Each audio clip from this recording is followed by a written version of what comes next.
Ladies and gentlemen, the Palace Press Officer, Undersecretary Claire Castro. Magandang araw, Malacanang Press Corps.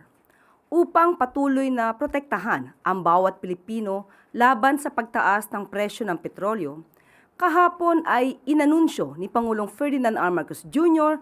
sa isang video message ang nakatakdang pagpapatupad ng Service Contracting Program ng DOTR sa April 15. Isa ito sa mga hakbang na natukoy na sa katatapos lamang ng pagpupulong ng Uplift Committee. Simple lang ang layunin ng programa, ang dagdagan ang kita ng ating mga kababayang tsuper at tiyakin na mayroong masasakyan ang mga commuter anumang oras. Sa ilalim ng Service Contracting Program, babayaran ang mga operator at driver ng mula 40 hanggang 100 pesos kada kilometro bilang dagdag sa kanilang kita mula sa pamamasada. Mayroon ding 20% fare discount ang mga commuter nang sa ganon ay mabawasan ang kanilang gastos sa pamasahe. Ipapatupad ang programa tuwing off-peak hours sa mga rutang may koneksyon sa tren at mga pangunahing bus route. Ayon sa Pangulo, patuloy ang biyahe, patuloy ang hanapbuhay. Buong bansa ang sakop ng Service Contracting Program at inaasahang sasaklaw sa humigit kumulang 50,000 PUVs at 1,000 operators. Makapagbibigay serbisyo din ito sa aabot sa 15 million commuters. Isasama sa GPS monitoring ang mga unit na sasali sa programa upang tiyakin ng aktwal at maayos ang biyahe at serbisyo nito sa publiko. Ayon kay Pangulong Marcos Jr., hindi dito natatapos ang pagkilos ng gobyerno. Magpapatupad din ng 10 pesos per liter na diskwento para sa mga public utility vehicles para mapababa ang gastos sa pamamasada. Kada unit ay may maximum allocation na 150 liters kada linggo sa loob ng 3 buwan. Magsisimula ang rollout ng fuel subsidy sa NCR at mauuna sa Commonwealth. Palalawakin din ito sa mga susunod na araw sa Quezon Avenue, Espanya, Zapote, A. Bonifacio, Rizal at Marcos Highway hanggang sa mapatupad ito sa buong bansa. Ipapatupad ang fuel subsidy sa mga lehitimong gas station na minomonitor ng Department of Energy para siguruhin na tama ang implementasyon at walang mang-aabuso dito. Maayos at maaasahan na biyahe para sa commuters at higit sa lahat ay hanap buhay na may dignidad para sa lahat. Sama-sama natin itong makakamit bilang nagkakaisang bayan. Mga kababayan, nagpulong muli ang Uplift Committee upang talakayin ang pinakahuling development na nangyari sa Middle East. Simula April 15, ipapatupad ng DOTR ang Service Contracting Program. Sa ilalim ng programang ito, babayaran namin ang ating mga operator at driver ng mula 40 pesos hanggang 100 piso kada kilometro. Para naman sa mga commuter, may kasamang hindi bababa sa 20% na diskwento sa pamasahe. Ang mga ruta ay nakatuon sa mga lugar na may koneksyon sa tren at pangunahing mga bus route. Sasaklaw sa humigit kumulang 50,000 na PUV, 1,000 operator at aabot sa 15 milyong pasahero. Magpapatupad tayo ng 10 piso kada litro na bawas para sa public utility vehicle na may maximum na 150 liters kada linggo sa loob ng 3 buwan. Ang fuel subsidy ay ipapatupad lamang sa mga lehitimong gasoline station na aprobado at minomonitor ng Department of Energy. Ang bawat desisyon na ginagawa natin ay may isang layunin lamang: maprotektahan ang Pilipino. Maraming salamat po. Ngayong araw ay makakasama natin sina Department of Energy Secretary Sharon Garin at LTFRB Chairman Vigor Mendoza upang bigyan tayo ng updates tungkol sa mga hakbang ng pamahalaan upang protektahan ang taumbayan laban sa pagtaas ng presyo ng petrolyo. Magandang hapon, tanghali po, Secretary Garin and Chairman Vigor. Good afternoon. Magandang hapon po. Good afternoon po. Ako na muna. First of all po, magandang hapon po sa inyong lahat. At marami na pong ginawa po at utos ng Presidente ang na-accomplish ng Department of Energy, especially as part of Uplift. committee. Unang-una po, wala pa pong uplift committee. Meron na kaming committee na ginagawa despite na wala pa yung executive order ng presidente on energy emergency. He created a team and one of the basic tasks of the Department of Energy was to make sure na meron tayong langis sa bansa. Kasi nung una po, ang nervyos ng lahat, baka maubusan tayo. Pero hindi po nangyari to.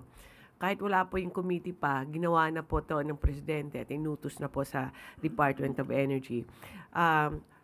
Through the Philippine National Oil Corporation, which is PNOC, bumibili na po yung gobyerno ng sariling supply para ma-augment, madagdagan ang supply ng ating oil companies.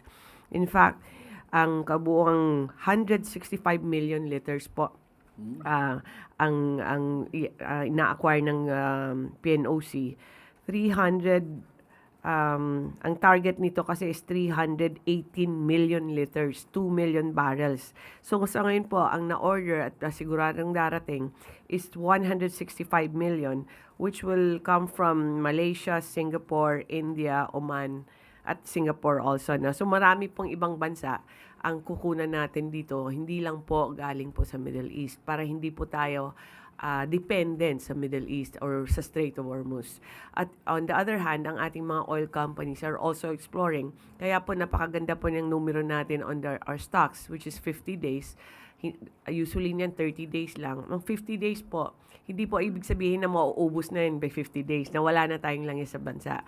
Hindi po gumagalaw yung 50 kasi po, nagkukonsumo, bumibili yung tao, nagdadrive po tayo, at ginagamit, pero may dumarating po ng mga bagong stocks, replenishment.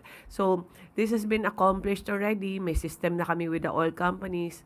Pag may problema po sila, sinusumbong po namin sa ating mga taga-Department of Foreign Affairs at sila po kumakausap sa mga ambassadors so they can help them make sure na yung mga orders ng oil companies at PNOC at dumarating. Ito po yung whole of government approach. Ano?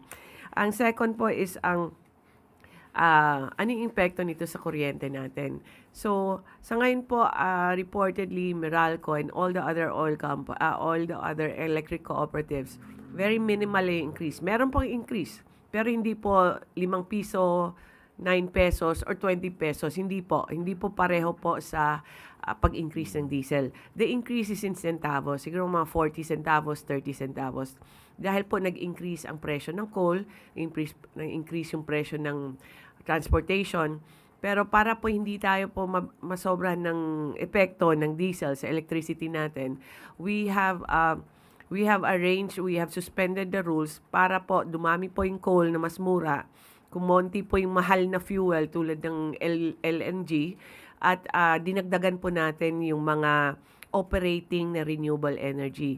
In April alone, in advance po namin yung completion at pasalamat po sa mga generation companies natin. Mga 1,400 megawatts po ang na-advance natin. Instead po sa December pa sila mag-operate, pina-advance natin kasi tinulungan natin sa permitting. Ang 1,400 megawatts is good enough to energize 1.1 million households. So laking tulong po yan. Kaya po, with the whole of government approach, we have avoided a sharp increase on the cost of electricity. Ang next po na major task namin is the energy conservation. Kahit po sabihin po natin na 50 days po yung fuel natin, pero kung nag-hoard tayo at hindi pa rin tayo nagko-conserve, baka ma-shorten yan. Kaya kailangan po mag-conserve po tayo. Kung pwede lang po, kaya po nung umpisan may earth hour tayo. Ang suggestion namin every week may earth hour para aware tayo that we have to save energy.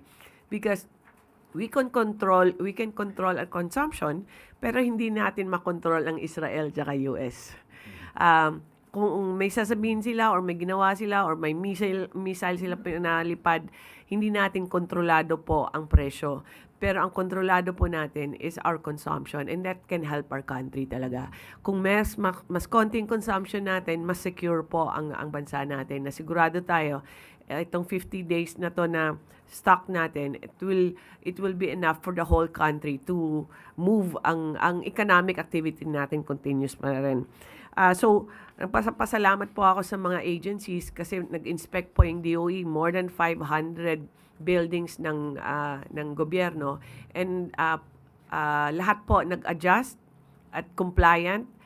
Kahit dito nga medyo uminit na yung aircon ninyo because this is to save energy, and all the agencies, I think lalampas sila sa 10-20% na directive ng presidente. We will save more, and I think maganda po ito na activity kasi we will save energy, we will save diesel, we save oil, but at the same time we can even use the savings so that marami pa pong matutulungan yung gobyerno. So at ang kahuli-hulihan po, isa pa po na topic po is the consumer protection. Bantay po ang DOE sa mga gas stations natin tsaka oil companies, making sure na wala silang hoarding tsaka profiteering. So marami na kaming inisyu ng mga directives because of the EO na inisyu ng presidente na bantayan to mga to. With the emergency powers, meron na po kaming additional power over our oil companies and our gas stations. So ngayon po, sa tulong po ng PNP tsaka yung mga LGUs natin, mga mayors natin, kumukonti na po yung nag-hoarding at profiteering, and we have a more stable supply na rin po sa mga gas stations natin. The same way po sa mga oil companies natin, every week po pinapareport sila kung ano yung price adjustment nila, ano yung reason nila, and we have in fact coordinated with the Philippine Competition PCC, Philippine Competition Commission, na para to check the behavior of oil companies, kung meron bang cartelization or merong paglabag po ng ating mga rules on profiteering. So far pa naman, these are all under investigation or under observation, para lang po na mabantayan ng maigi. I'm not saying that there are parties that are guilty of this, pero maganda na po yan na meron tayong bantay, nandyan yung DOE, nandyan yung PCC, nandyan po yung ating mga enforcement agencies to make sure that this does not happen. So, pasalamat po ako na actually na-discuss to sa Kongreso para we need to improve our system kung gusto natin po mas nababantayan po ang ating mga stakeholders. And lastly po, because of the Uplift Committee, maganda po ito kasi kahapon po nag-meeting po kami with LTFRB, with the OTR, Land Bank, DOE, PCO, lahat po na involved, even the Office of the Executive Secretary. We're all working together to make sure that yung mga plano po ng presidente at plano po ng mga ahensya, we are able to implement. For example po, itong na-mention ng presidente na 10 pesos discount or subsidy sa mga jeepney drivers pag bumibili sila ng diesel. So, ito po, talagang hindi po madaling trabaho to kasi hundreds of mga 200,000 yata ang jeepney natin or 300,000. Malaki po, kahit sa Metro Manila po. So we will start with Metro Manila and then later po mag-expand po sa the rest of the country. But this is what we call not just a whole of government but a whole of nation approach, because even today po, habang nandito po tayo, tuloy-tuloy po yung meeting namin with the JODA, the Jeepney Associations, and also the gas stations, orientation po hanggang po para pag-implement natin po pag next week.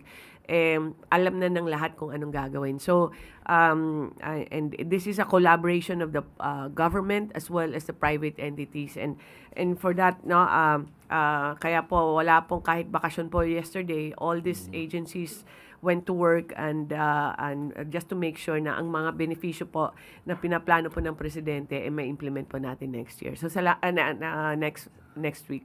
Salamat po. Thank you very much, sir. Yes. Opo. Magandang hapon po sa inyo lahat. Ituloy ko lang po muna yung sa fuel subsidy, yung 10 pesos per liter, no? Just to give you the enormity of this program, no? It will involve around 142,698 jeepney and UV Express units nationwide. Ang pasimula lang po dito sa Metro Manila, but with our coordination with the Department of Energy, Department of Transportation, pinaplano na ho namin yung paano to papapalawakin sa lalong mabilis na panahon. Kasi sinasabi ng ating presidente, kailangan namin ibabato sa lalong madaling panahon. given what's happening right now on the ground, no. So binibrief na ho namin as we speak right now yung aming mga grupo preparatory po sa ating pilot run over the weekend ng mga ilang rota dito sa Metro Manila. And if everything looks good, then handa na tayo. I understand, Sec, around 14,000 gas stations will be involved in this program. No? It's never been done before, but it's something that all our transport sector is looking forward to. Kasi 10 piso, maliit na bagay lang po yan kung tutuusin. Pero that would start them off for the day. Yung 300, yung 30 liters a day sa 10 piso bawat litro, that's around 300. That can start them off to roll in para makapag-collecta mo sila. No?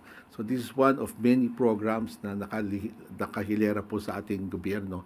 One of which, and ito rin, isa rin ito binabantayan ng ating mga mananakay, ng ating mga operators, yung service contracting program which will start on April 15. Kasama po dito yung EDSA busway, kasama rito over 840 routes nationwide initially, no? Out of these 840 routes nationwide, jeepney and UV Express runs, mga 543, if I'm not mistaken, are Metro Manila, Rizal, Cavite, and Laguna ang maapektuhan po yan dito sa immediate vicinity. The other 300 dito po sa ating ibang lugar sa buong Pilipinas. So we're ready to roll this out already.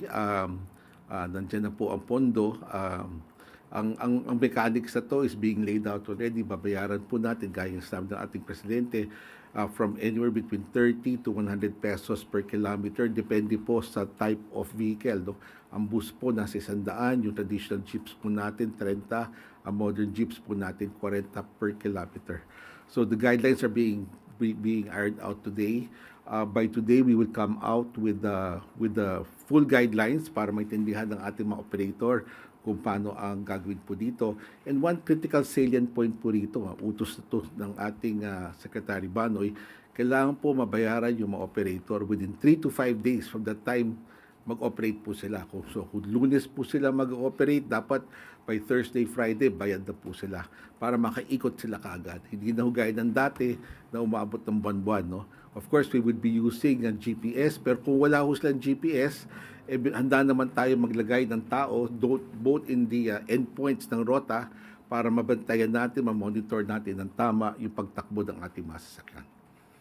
Salamat po. Salamat po. Para po sa ating unang katanungan, Ann Soberano, Bombo Radio. Secretary, good Ma'am. afternoon po. Yes po, ma'am. Gusto ko lang po, ma'am, ay i-follow up regarding doon sa sinabi ni Representative Kimbo na itong lingguhang price adjustment po daw na pinapangunahan ng Department of Energy ay tila nagiging daan po para sa cartelization o sabwatan ng mga kumpanya ng langis. Ano po ba yung hakbang po ba ang ginagawa ngayon ng Department of Energy since may mga usapin pong ganito, ma'am? Apo, I think ang issue is nag-uusap-usap ba sila kung ano yung ang oil price hike. That is a behavior or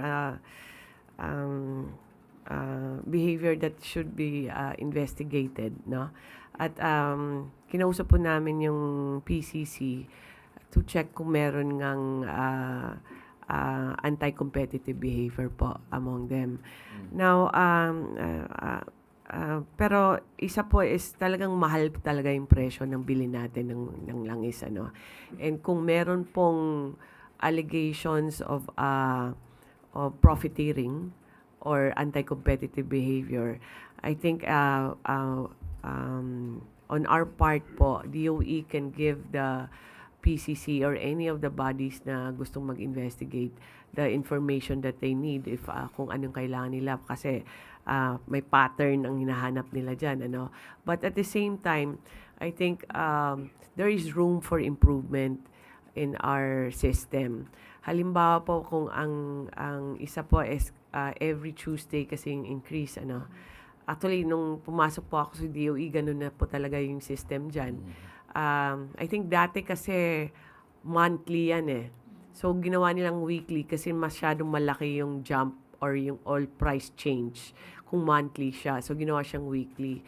But as observed in Congress, parang nagsasabay-sabay lahat not only on when they increase but also how much to increase. So I think it's time to revisit also, and I think we welcome any review of the system para po ma-improve, kasi po kailangan din po namin ng guidance from our legislators kung ano po mga like whatever legislations they pass in order to improve our system. But this is that would not be under ERC, kasi ERC kasi is on electricity, but it would be under PCC po. Pero sa ngayon, ma'am, may recommendation din po ba kayo sa PCC, ma'am, para to start the investigation regarding this matter? PCC, we have sent a letter to check based on whatever is happening today, ano. Pero ito po still under investigation kung meron or wala, no?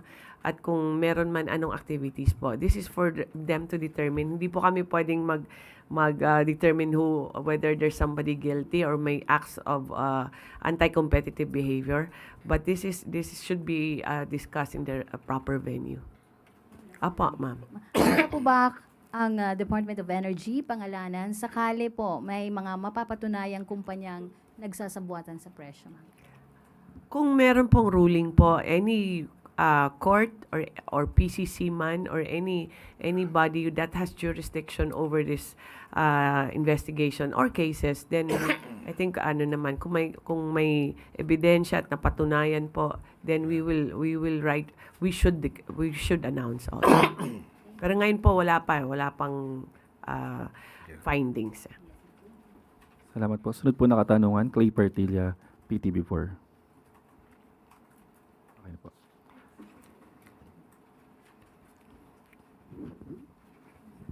Good morning po, Secretary Garin. Secretary, magkano po yung total budget para po doon sa diskwento sa fuel subsidy po?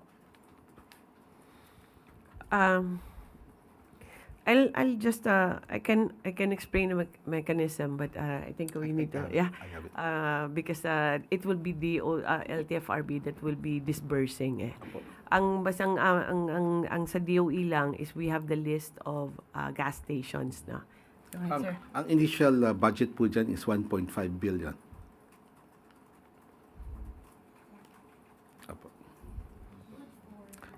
Based on our computations, yung ating isang 142,000 units nationwide sa 10 pesos per liter, abot po tayo ng July 2026.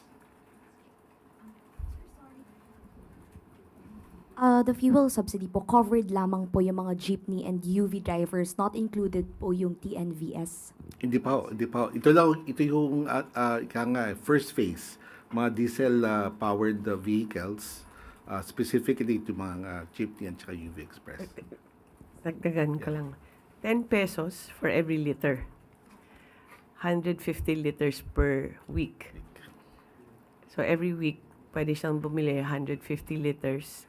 10 pesos yung subsidy nila. So, kung halimbawa 140 or 150 yan, bawasan mo ng 10 piso, yun po yung babayaran nila. Yung 10 pesos po babayaran ng gobyerno or ng LTFRB.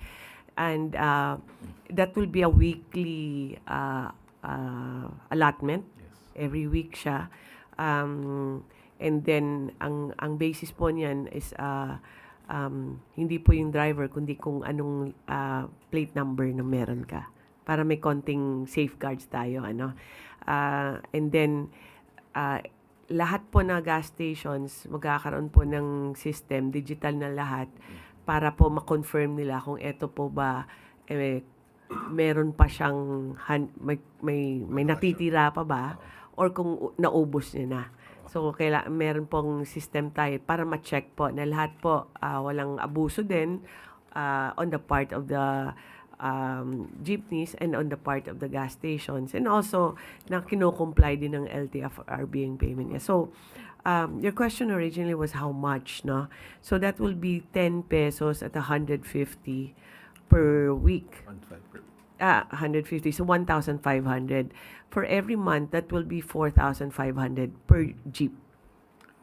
And multiply that with the number of jeepneys for at least July, sir, no? Yes, At ma'am. least July Yes, ma'am. siya. After So, tayo mga ng ganun July. yung budget po. Yes. Salamat po. Sunod po na tanong, Rafi Ayeng, Daily Tribune. Good morning for Secretary Garin po. Ma'am, may public clamor for the removal of value-added tax on fuel to lower the prices of petroleum products.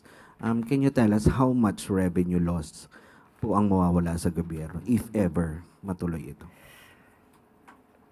How much revenue loss? I'm not from the Department of Finance, but I think the estimate was about 170 billion per year ang VAT on petroleum products.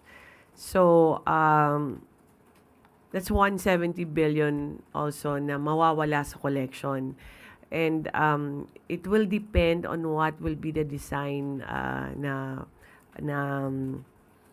anong gusto natin. Halimbawa, kung buong year, then 170 or 200, no? But that's adjusted also by the price of petroleum. Kasi pag nag-i-increase, i-increase din yung 170 na yan. And it will also depend kung ano yung gusto natin mangyari, kung sa pump price lang ba or yung sa pag-import lang or kung saan siya. But that's 170. Is it possible to eliminate the VAT? The VAT is imposed under the Revenue Code, which was under Congress. It's a legislation. So, ito po yung nautos po ng Kongreso na i-collect na VAT. So, this was imposition by legislation, and it's an imposition that can only be removed through legislation also. Kailangan talaga amendment of the NIRC also. Okay, ma'am. Thank you po. Salamat po. Sunod na tanong, Tristan Odalo, Newswatch Plus. Ay, good afternoon po. Kay Sec Green, the President says that the government will maximize the 2-week window to secure more oil following the US-Iran ceasefire deal. So how exactly is the Energy Department taking advantage of this period? One thing pa ang usapan po with Iran was that there is a safe passage, So those are three things. It's on yung mga tao, yung mga goods, tsaka yung vessel. So sa mga I think the Department of Foreign Affairs is already working on making sure that our seafarers will have safe passage there. Meron na pong report sila pero wala po sa akin kasi. Pero alam ko meron nang nire-report sila kung ano yung na-identify nila kung nasaan yung mga Pilipino na nagtatrabaho na nandun pa rin sa mga barko. And then ang second po yung vessels. There's only a few vessels pero not necessarily petroleum products ang dala. Mga petrochem ang mga dala nila. So, that's not under energy, but I think DFA and Marina and all DOTR in particular are working on making sure that they can be delivered here. And then ang third po is the goods, no? What does it mean when we say na goods ang safe passage? Na kahit hindi po vessel na Pilipino, pero yung dala po nila is para sa Pilipinas, then we're asking for safe passage. So that's what we are checking right now. Fortunately for the Philippines, though, we don't directly import from the Middle East. We actually import from South Korea, Japan, and all the other countries in Asia. But these countries actually import from the Middle East. So indirectly, medyo atin din sana yan. But that's more difficult to identify. Pero meron tayong nag-iisa na refinery, which is Petron Refinery, that has canceled orders also from the Middle East. So that's what we have been checking kung if they are still pursuing that, because if you've heard already, naghanap na lang si Petron ng ibang source niya, which is Russia. So ang maganda po ngayon kasi dahil resilient po ang mga Pilipino, we found other sources during this war. So, like PNOC is buying from from India, we're trying to get more from Canada and also from Argentina, kahit ang LPG natin. So, with or without the Strait of Hormuz, meron tayong pagkukunan. This diversification. That's why I said it's managing our risks. Pero ngayon po, na open siya, hopefully it stays open kasi kanina may narinig na naman akong sinarhan na naman, pero depende kasi sa oras. Pero we will take full advantage of that, and if there is access to more goods na pwede pa tayo mag-order through in the Middle East, then we will work with our oil companies and PNOC for that po. Thank you. Sec, another topic lang po. This early pa lang, some groups and lawmakers are now calling for transparency in the possibility of the revival of joint oil and gas talks with China. Sa part ng DOE, may progress na po ba itong initially, ay sabi ng Pangulo ay open siya, itong discussion, and was this discussed during your last meeting with the Chinese envoy? Our discussion with the Chinese embassy was to discuss the orders of our oil companies for their orders for diesel and gas and all the other petroleum products. And they have assured us at that time, buti na lang naagahan natin kausapin sila kasi sabi nila walang ban po sa Pilipinas na orders. So the orders have been coming in. They have honored their orders, kaya po steady yung supply natin from China. But we didn't talk about the exploration. Now, the joint exploration of China and Philippines on whichever service contract will that be, that's welcome naman. But currently, wala pa pong concrete contract kung ano po. Actually, it's not just China that we are working with. Just so happens that one contract is right beside the 9-dash line, ano? So there might be a need to work together. But we have, si Presidente po, nag-sign po siya ng panibagong kontrata, service contracts for exploration recently lang. I think there were 4 ba na contracts. And then originally, 'di ba, siya yung after a long wait, finally the president extended Malampaya. And then after that, he signed 8 contracts pa for exploration for oil, natural gas, and hydrogen. So nandyan na po yung mga kontrata na yan.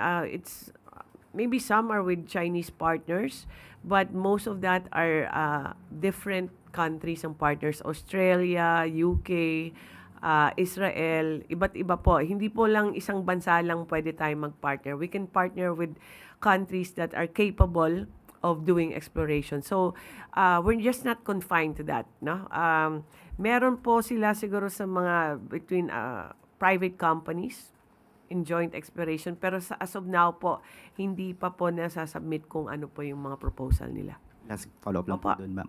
Siguro po yung maganda po yung nabanggit niyo, ma'am, na, not just China but other countries also. But just for the public consumption lang din po, why do we need to team up with other countries to explore our oil resources? Is it an issue of capacity po ba? Or para mas mapabilis yung exploration din? Hindi po naman kailangan na lahat kailangan may foreign partner because Malampaya is purely Filipino.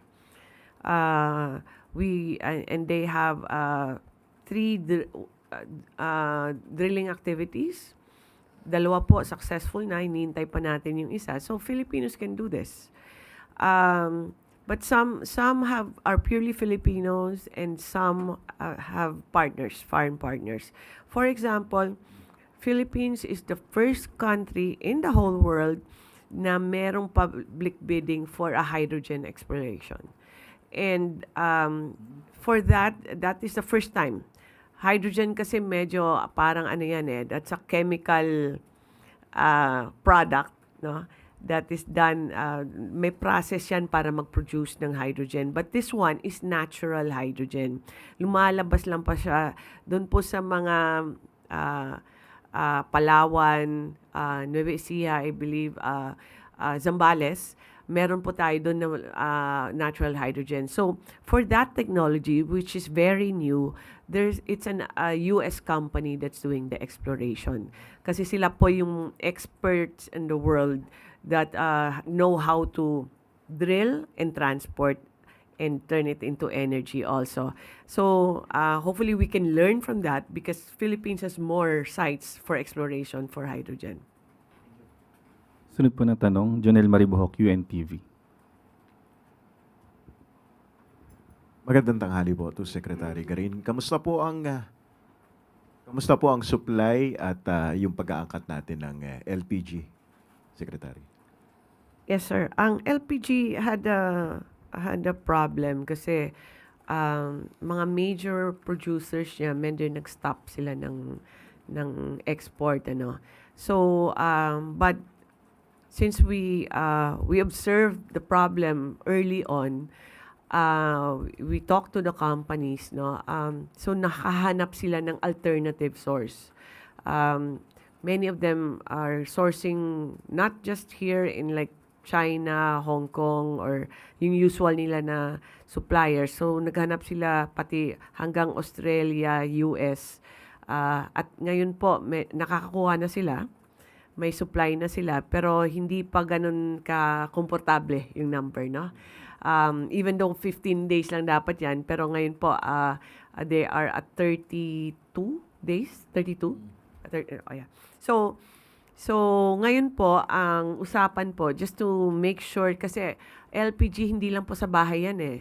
Sa beverage, restaurants, food production, ginagamit po yung LPG. So, we talk to the companies para po matulungan sila.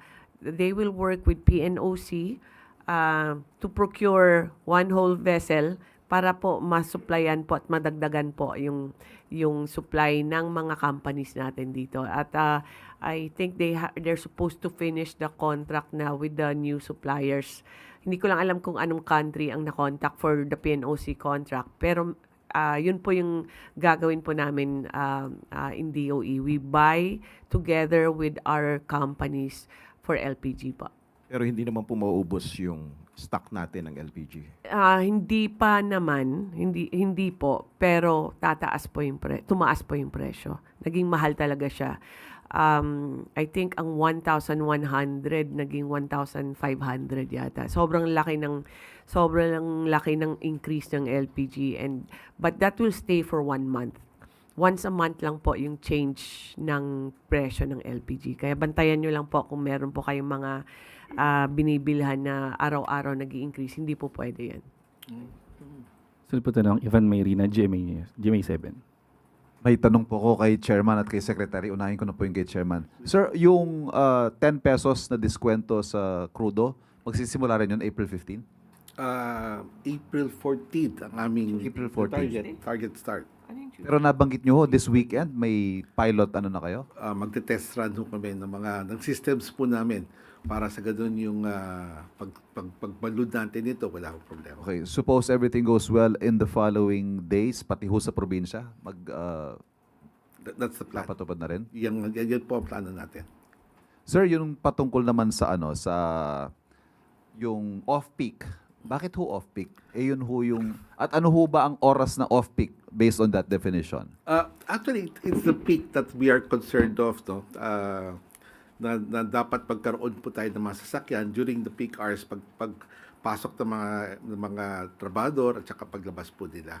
But we'd like to make sure also that during the off-peak, tuloy-tuloy pa rin po ang takbo. Mamaya magsihintuan sa gitna eh. So we're monitoring both. But ang ating focus is really the peak hours.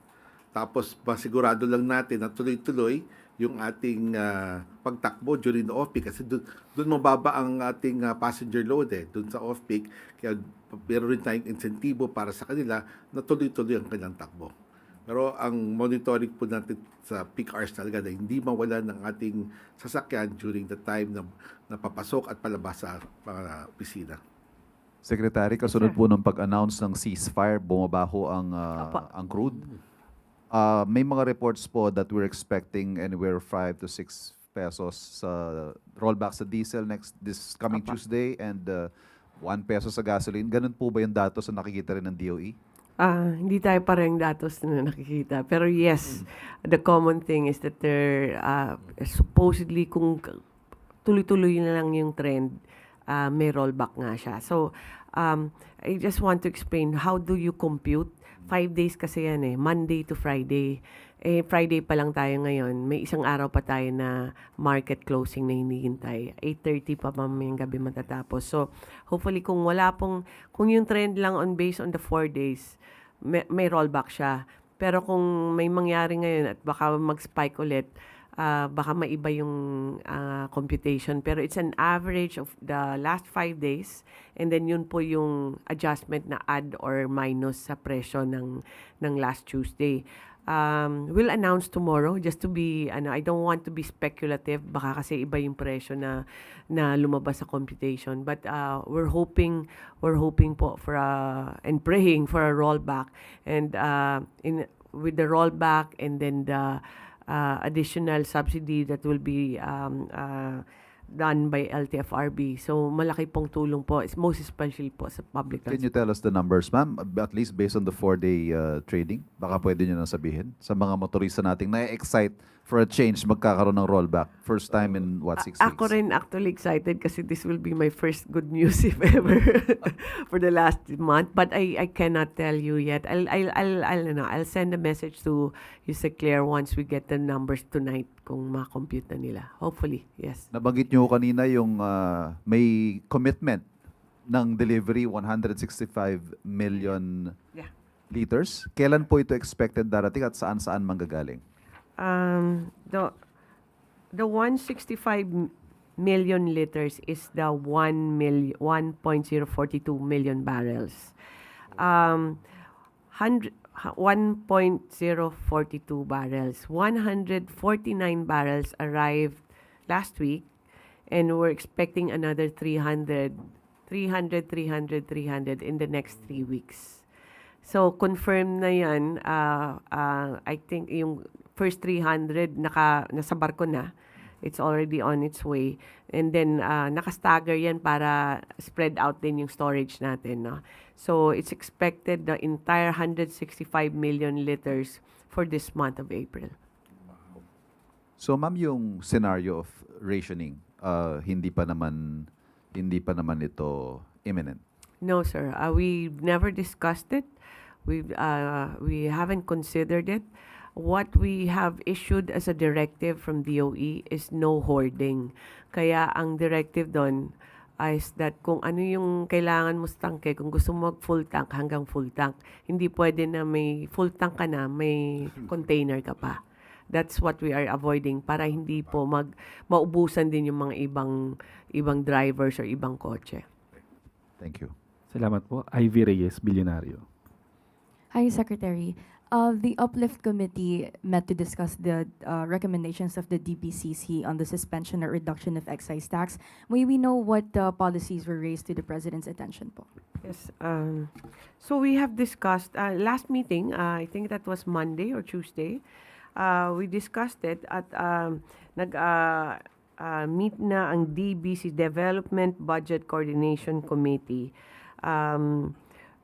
Kasi na-certify na ng DOE din na pwede na siyang lumampas na siya sa $80.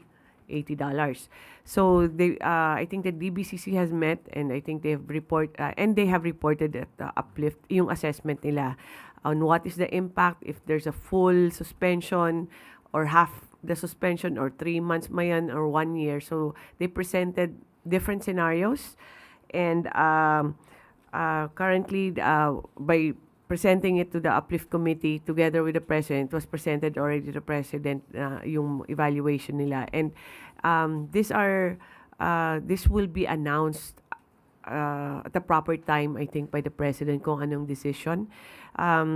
Pero I think yung ang importante kasi talaga dito is we need to soften or lessen the impact on our logistics, on our transportation, kasi ito po yung talaga yung sector na that is highly affected by the oil price hike, tsaka yung presyo po ng basic commodities natin. So, any shaving off of the price will help. No? Kahit maliit man yan, malaki man yan, I think kahit pa konti-konti, mabawasan para mabawasan po yung pressure po sa ekonomiya natin. So, right now, in the last Uplift Committee, without having decided yet on or announced yet on the excise tax, we went through all the targeted subsidies na ginagawa ng DSWD, ng DOTR, and LTFRB. So, ito po yung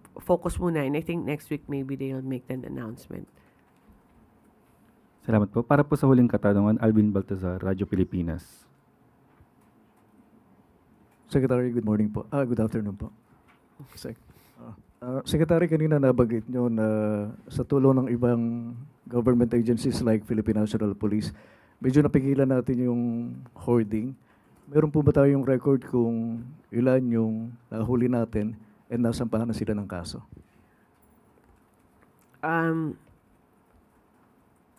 The reports came in, siguro hindi naman sumobra sa 1,000 reports through the eGov because we asked the ICT to help us on the reporting system.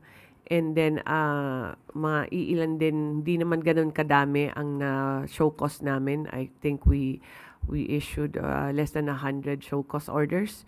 And ang ngayon, now, sinong pa-filean ng kaso, ginagawa pa po ng legal namin together with the lawyers of the other together with the LGUs and PNP kasi ginagather yung evidence. So far po, piniprepare pa lang yung mga cases to be filed po. Gaano po ba kabigat yung kaso ng pag-hoard saka ano po yung penalty? We are fortunately many of these gas stations binalik na rin ang presyo nila once PNP went there or the mayor went there. Some were closed down by the LGUs also. Pero as far as DOE is concerned, we can, if there is a proven case of profiteering or hoarding, we can cancel their permits para hindi na sila mag-operate. Secretary, isa na lang. Yes, sir. Ko lang po. Sa usapin ng energy conservation, ilang porsyento yung na-save natin magmula nung campaign natin to conserve energy, tsaka yung nagsimula yung 4-day work week? Sir, DOE, kasi kami po yung nagre-recommend, we did very well in our conservation. We reached up to 50%, more than 50% savings po sa DOE on fuel and electricity. And among the agencies, I don't have the exact record, pero ang alam ko is more than 80% are compliant with the directive of the President on energy efficiency. So, I think it's more than 10% ang masisave. More than 20, I would say even, no? Kasi lahat po na agencies, including PCO, have been compliant with the requirements on their lighting, on their aircon, and also on the conservation on the fuel. I don't have the numbers with me because it would be DBM that has the numbers to determine kung magkano yung ginastos natin for the past month on fuel and electricity. But the reports are showing there are good reports na marami po talagang nag-work from home because on our agency alone, a 1-day work from home is a 15% savings already.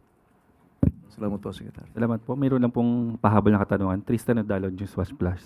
Sec Green, yung sabi nyo nga po kanina, nagbigay na ng recommendation yung DBCC and then up to the decision of the President. But sa part ng DOE, what was your recommendation? Di naman kami nagre-recommend. Hindi po nagbigay kayo ng report. No, they presented the different scenarios. DOE is not part of DBCC, but as far as I know lang, because I'm part of the Uplift Committee, they did present all the different scenarios and their possible recommendations. But DOE on our part, wala kaming we're not part of the DBCC. Parang ano lang po, yung sa $80 per barrel lang na kinonfirm nyo Yes. lang. We confirm, the trigger is $80, so kami magsa-certify na sumobra na siya, and then DBCC will make the recommendation to the President. Another po na pahabol. Christian Yusores, DZMM. Nasong ka? Hello po. Kay Chairman Vigor po. Nabanggit din po ng Pangulo na may 20% fare discount para po dun sa mga pasaherong sasakay sa mga PUV under the Service Contracting Program. Paano po malalaman ng publiko kung yung sasakyan nilang mga PUVs ay under the program? Good question po, no? Meron ho tayong fare matrix na ilalabas para makita ng ating mga pasahero magkano po dapat nila bayaran based on the 20% discount. Remember, this is on top of kung merong mga senior citizen, PWD, or na entitled to already the 20%, may dagdag na 20% po yan. So maglalabas po tayo ng fare matrix para ho dyan, na kailangan nakapastel po sa sasakyan. Po. And dahil po off-peak hours, mostly na babiyahe po yung mga PUV under the program, how will the commuters determine or find out na yung sasakyan nila ay under the program? Meron po bang ilalagay na special signages? Meron po tayong karatula na ilalagay na itong sasakyan ay kasama sa programa. Thank you po. Salamat po. Wala na pong katanungan para sa DOE at LTFRB. Balik na po sa inyo, Yusek. Can I just make a comment lang? I just want to appeal on, like we're really campaigning for energy efficiency, energy conservation. Kanina po I attended an inauguration of a program on electric vehicles on buses. Kasi po kahit po mag-increase ang presyo ng diesel, ang pag electric vehicle po yung bus mo or yung jeepney mo, hindi po affected masyado ng increase in the diesel price. So, that goes for all our activities na we need to conserve talaga because we are so dependent on petroleum. So, if we can save on our lighting, on our, even sa kotse natin, minimize lang natin yung travel natin, we can protect our economy, each and every one. It's a whole of country approach. Tulong-tulungan lang po tayo. Kasi medyo may ceasefire ngayon, bumababa yung presyo. Pero, or baka matapos na yung gera bukas. Pero that is between Trump, Iran, and Israel, no? Na gera yun. Pag natapos yung gera niya, baka meron namang iba na namang Trump, Israel, tsaka na mangyari. So, we need to be more, we need energy sovereignty, really. We can all contribute to that by saving on energy and electricity. And then next week or this week po, we will start po our weekly Earth Hour na lahat po tayo mag-save ng energy at least 1 hour per week para po let's make that part of our behavior, our activities in our daily lives. Salamat po. Thank you po. Salamat po. Thank you very much, Secretary Sharon Garin and LTFRB Chair Vigor Mendoza. Maraming salamat po. Thank you po. Thank you. Salamat. Thank you. Thank you. At maaari na po kong tumanggap ng inyong mga katanungan. Para po sa unang katanungan, Rafi Ayeng, Daily Tribune. Yusek, yung kahapon po kasi, may mga posts sa online na about na yung pag-attend ni Pangulong Ferdinand Marcos sa Bataan, produkto daw po ng AI at last year pa daw po yun. Ano pong masasabi ng palasyo? Alam naman ng mainstream media ang katotohanan. So tayo, yung mga matitino na taga-mainstream media, yung mga matitino na nasa social media, kayo na po ang magpatunay kung ang nakikita nila na ginagampanan na event o pinupuntahan ng Pangulo na event ay AI lamang o totoo. So kayo po ang maaaring makatulong din sa amin dahil on the part of the government, ginagampanan lamang po ng Pangulo ang kanyang obligasyon para sa taong bayan at para sa bayang ito. Kung mayroong mga naninira, alam naman natin kung saang parte ito nang gagaling. At suportahan natin mismo ang gobyerno at labanan natin ang fake news. And dun po sa naging reaction naman ni VP Sara kahapon sa President's health condition at sinabi niya ay isang answer lang, good luck. Ano po naman ang masasabi? Isang sagot, pero makikita nyo sa body language kung ano ang ibig sabihin. Nung tinanong ito, na masasabi nating irresponsible, isang irresponsableng tanong dahil walang pinanghuhugutan, walang batayan. Itinanong sa kanya, ano masasabi patungkol sa di umanong lumalalang kalusugan ng Pangulo. Doon pa lang sa word na lumalalang kalusugan, alam natin na walang basihan. Pero itinanong pa rin sa kanya. Kaya ang nakuha rin natin sa Vice Presidente ay isang irresponsableng sagot. Good luck. With a smile.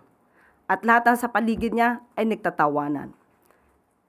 Bilang isang Pilipino, hindi natin gawi ang mangutya, pagtawanan, ang sinumang may sakit. Lalong-lalo na kung ito'y ginagawa lamang. Ginagawang sakit para masira ang Pangulo. Ang sabi nga nila, an idle mind is the playground. Or rather, an idle mind is devil's playground. So makikita natin, tumawa, is that a last laugh mentality or mockery of misery? Hindi ba dapat ang isang tao kapag may sakit, mas binibigyan natin ng atensyon at binibigyan natin ng dasal para mas maging maigi ang kalusugan? Hindi mo tatawanan at parang ikaw pa ay sarcastic sa iyong mga kasagutan.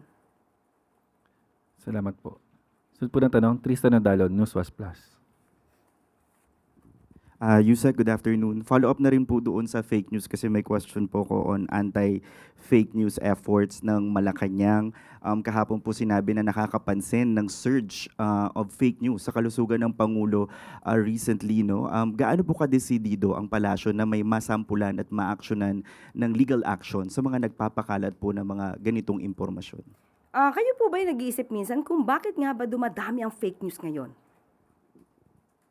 Meron bang pagkakataon? Sinasadya ba?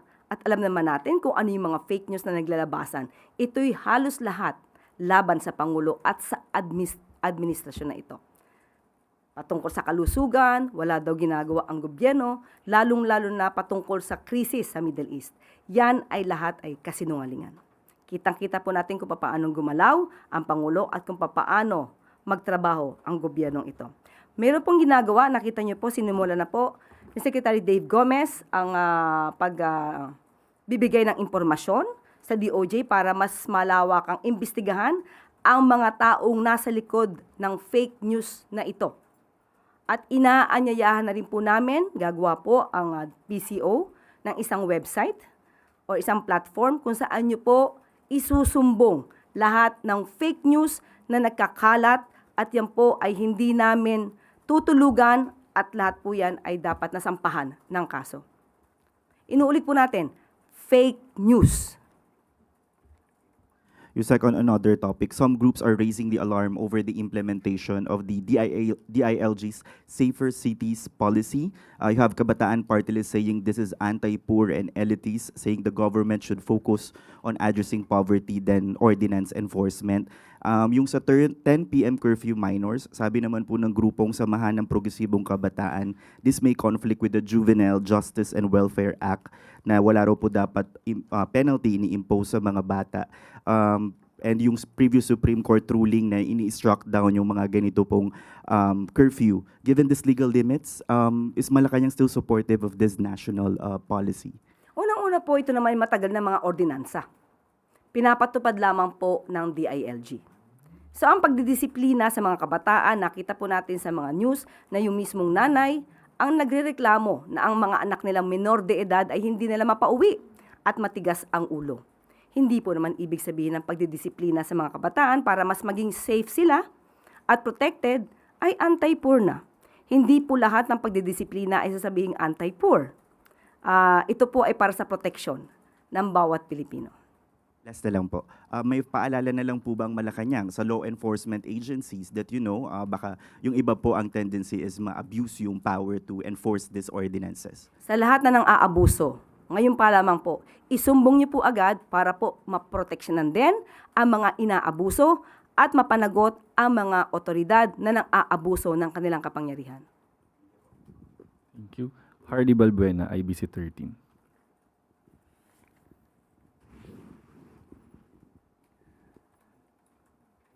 Pasuyo po ng mic. Hi, good afternoon, Yusek. Ma'am, since present din po CDA Secretary Francisco Chu Laurel Jr. doon sa second uplift meeting, may update na po kaya doon sa EO that will impose the 50 pesos price cap on per kilo of imported well-milled rice? Yes, sa ngayon po ay naipasa na nga po itong rekomendasyon at nakikipag-coordinate po ang Pangulo at ang administrasyon sa DA at sa DTI para po maipatupad ng tama ang masasabing price cap sa nasabing bigas. Ma'am, is the uplift committee or the president also considering imposing discounts through subsidies sa iba pang varieties ng rice, especially po sa local, since yun po yung tumataas talaga? Sa ngayon, wala pa po napag-uusapan doon. At itutuloy ko lang po yan. Noong nakaraang press briefing na itanong po sa atin kung bakit may tumataas na mga presyo sa palengke. Kasi po, ang DTI po, ang covered po ng DTI ay mga groceries. Sa pagdating naman po sa mga palengke, ang may hawak po dito, ang jurisdiction po dito ay ang DA. So tinanong po natin mismo sa Secretary Kiko Laurel Jr. kung bakit mayroon na nagrereklamo na tumataas ang presyo ng mga bilihin sa palengke kung ikukumpara dahil sinabi nga na hindi magtataas ng presyo ng mga basic needs at prime commodities sa grocery. Ang sabi kasi ni Secretary Kiko Laurel, kung ikukumpara ang mga supply sa grocery, usually umaabot ito ng 60 days na inventory. So maaaring hindi agad magtaas. Unlike po sa mga palengke na karaniwan ay mga kada araw bumibili ng kanilang mga supplies kaya medyo tumataas because of the logistic. Pero kapag ka po naman inabuso rin ng mga kababayan natin ang pagbebenta ng mga basic goods diyan po sa palengke, ipagbigay, alam nyo rin po, sa Department of Agriculture. Ibibigay ko po sa inyo mamaya ang daily price report po as of April 9, 2026 na ibinigay po ng Department of Agriculture. Ibibigay ko po sa inyo mamaya. Salamat po. Follow-up question, Ivy Reyes, Bilyonaryo. USEC Ambassador Babe Romualdez said we're asking for a 6-month extension of of Washington's temporary waiver on to buy Russian crude oil. Can we confirm this with the palace po? Hindi ko po natanong sa ngayon. Siguro maya-maya po, itatanong ko po sa kanila at maibibigay ko po sa inyong kasagutan. And USEC, can we just get the clarification on when can we expect the result of the President's decision on DBCC's recommendations po? Because we've been waiting for it for... Yes, binanggit po kanina, hinintay lamang po namin ang pag-anunsyo ng Pangulo by next week. By next week. Salamat po. Christian Bascones, PRTV.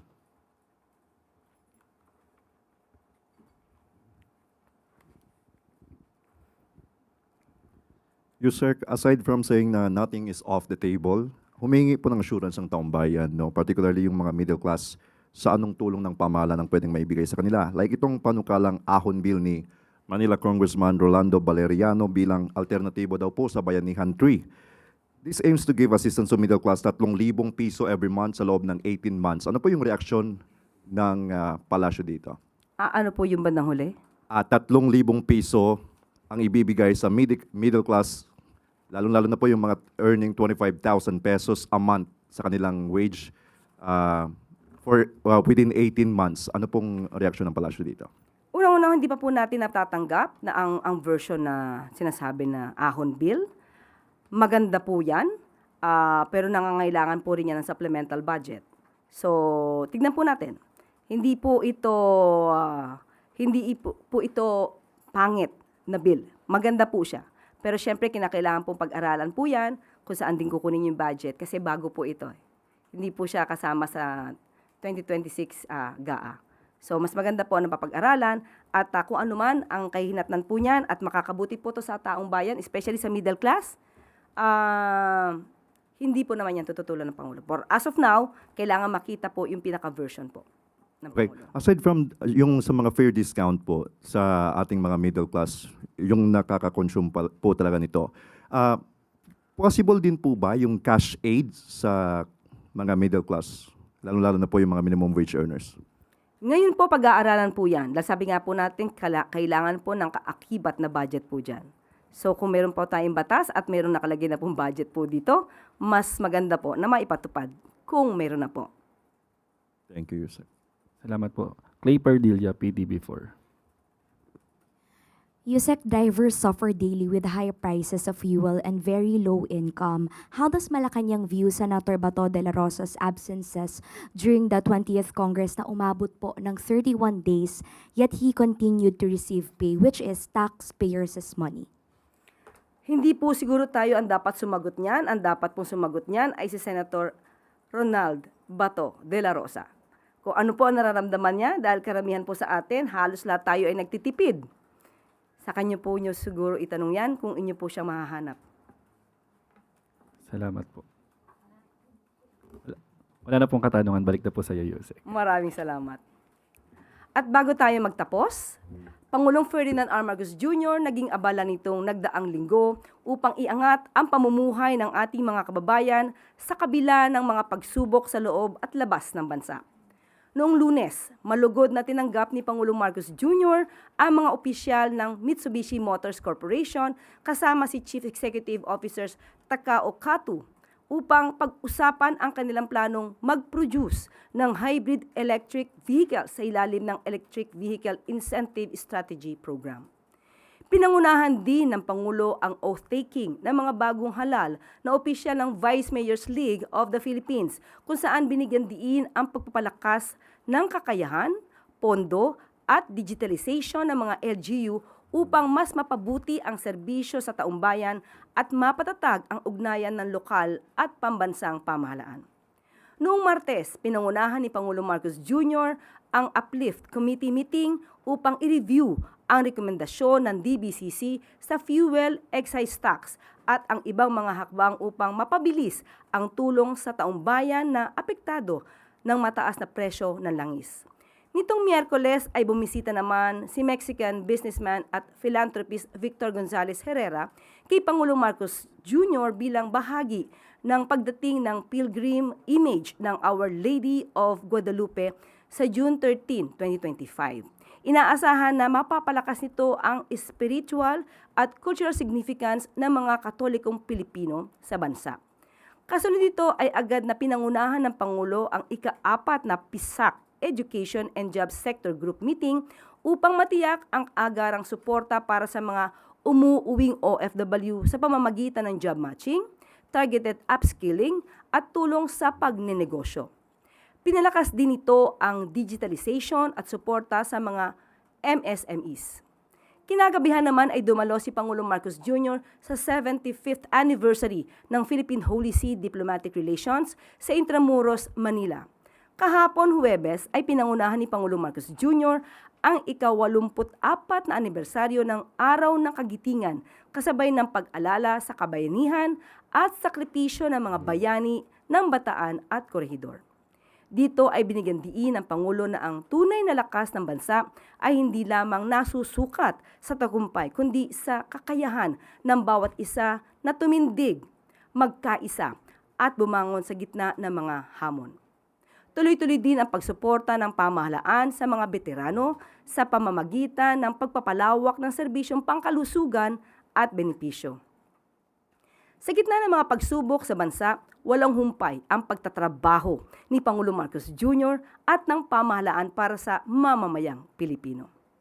Muli, makakaasa po ang lahat na ang Pangulo ay matagumpay na ginagampanan ang kanyang sinumpaang tungkulin para sa bayan.